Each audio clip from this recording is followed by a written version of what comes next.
Sejak tanggal 15 Maret 2020, Presiden Insinyur Joko Widodo telah menghimbau seluruh rakyat Indonesia untuk tetap di rumah aja dalam rangka meminimalisir penyebaran COVID-19 di Indonesia. Di rumah aja ini tidak akan berhasil untuk meminimalisir resiko penyebaran apabila semua rakyat Indonesia tidak bersatu dan bersama-sama menerapkannya.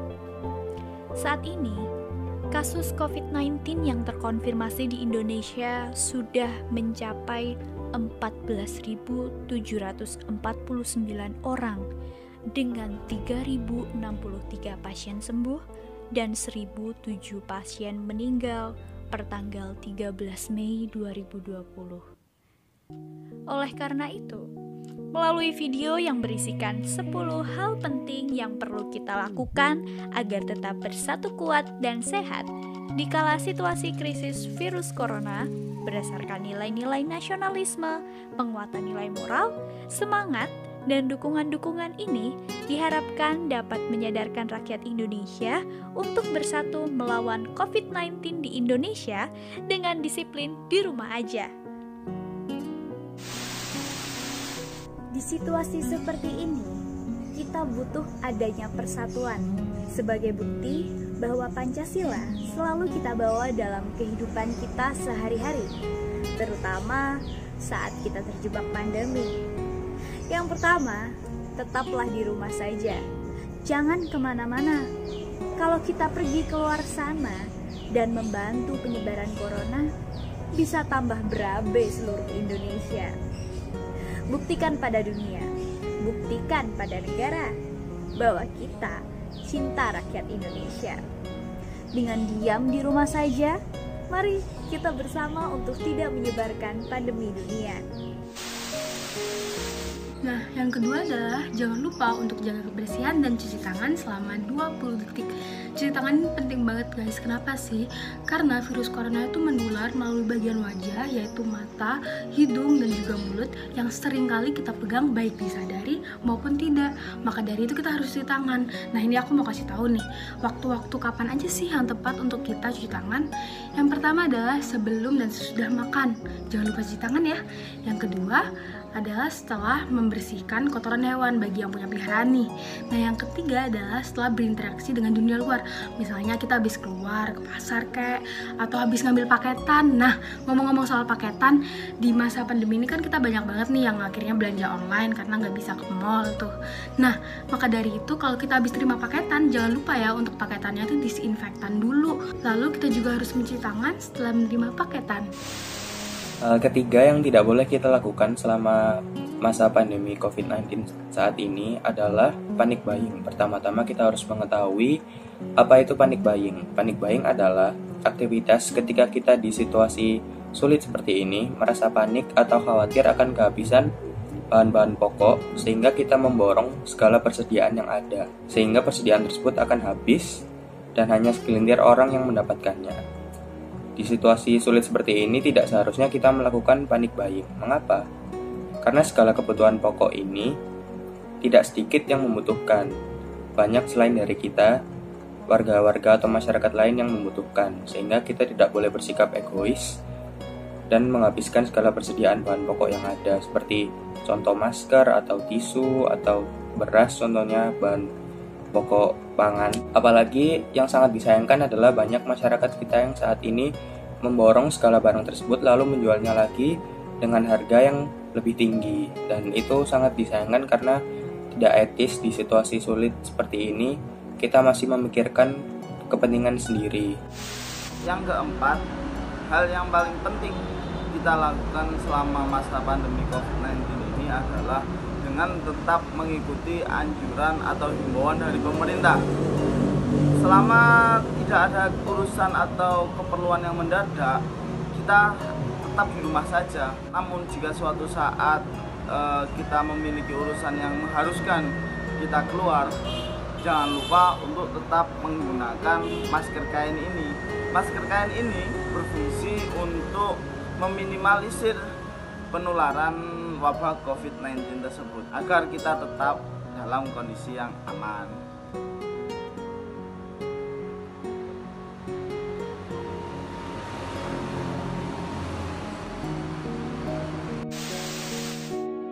COVID-19 memiliki beberapa gejala, yaitu sakit tenggorokan, batuk, pilek, dan demam.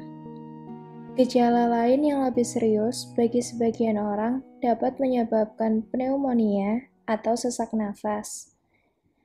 Orang-orang lanjut usia dan yang memiliki risiko tinggi seperti asma, diabetes, atau penyakit jantung akan lebih rentan untuk mengalami gejala yang lebih berat. Apabila Anda menunjukkan gejala-gejala tersebut, segeralah melakukan konsultasi kepada orang-orang yang lebih ahli, seperti menelpon call center 117 sebagai nomor pelayanan darurat COVID-19. Atau, Anda juga dapat memberikan pertolongan kepada diri Anda sendiri dengan cara mengisolasi diri selama 14 hari di rumah. Stay safe dan jangan panik ya!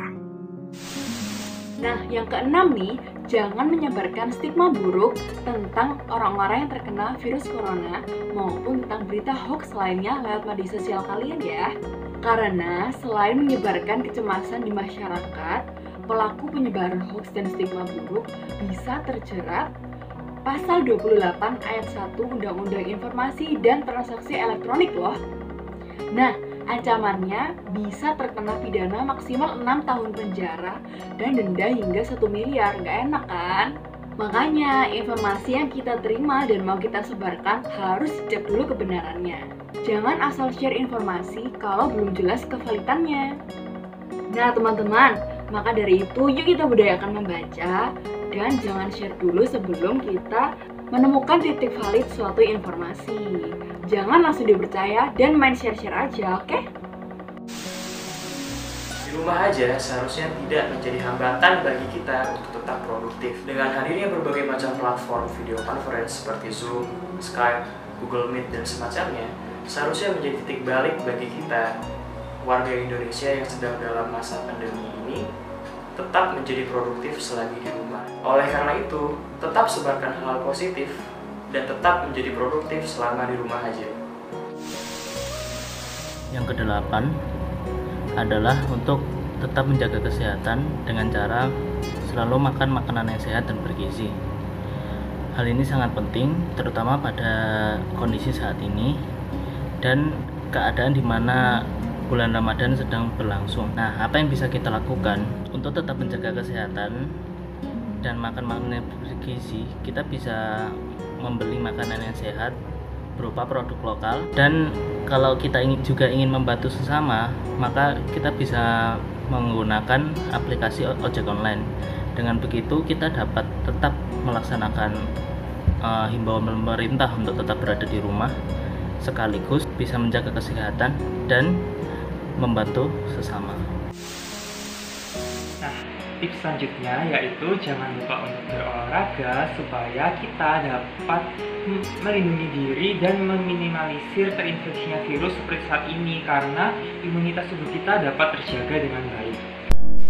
Nah, walaupun situasinya tidak memungkinkan kita untuk jauh dari tempat tinggal kita masih dapat melakukan beberapa jenis kegiatan fisik yang dapat dilakukan di sekitar rumah kita nih, seperti melakukan pemanasan, squat jump, plank, dan sebagainya. Nah, tapi buat kalian yang malas keluar rumah, kalian tetap dapat melakukan kegiatan tersebut di dalam rumah atau juga dengan melakukan kegiatan seperti meditasi maupun yoga. Nah, dengan melakukan kegiatan fisik tersebut, selain dapat meningkatkan imunitas tubuh kita tuh juga dapat meningkatkan energi dan juga suasana hati kita nih. Karena tubuh kita itu dapat berfungsi lebih efisien, sehingga ketika melakukan kegiatan aktivitas sehari-hari, tubuh kita itu dapat terasa lebih semangat dan juga dapat menurunkan tingkat stres yang ada di dalam tubuh kita nih. Nah, sekian yang dapat aku bagikan. Semoga bermanfaat, tetap di rumah saja, stay safe, stay healthy, dan juga stay positif ya. Yang ke-10 dan yang terakhir adalah kita harus bersatu padu dalam menghadapi masa krisis kali ini, yaitu pandemi COVID-19, agar semua ini dapat cepat berlalu dan tidak terasa berat. Disinilah dasar negara kita, yaitu Pancasila, diuji. Apakah kita mau berjuang bersama-sama seperti menuruti himbauan pemerintah seperti tidak panic buying, keluar menggunakan masker, dan juga tetap stay at home saja, tetap bekerja di rumah dan hanya keluar untuk kebutuhan yang mendesak, atau kita mau menang sendiri seperti menimbun barang dan lain-lain yang merugikan orang lain. Maka di sini intinya adalah menjaga Pancasila, yaitu menjaga kesatuan bangsa kita agar tetap utuh, semuanya sehat, karena tidak ada negara yang maju tanpa SDM yang sehat.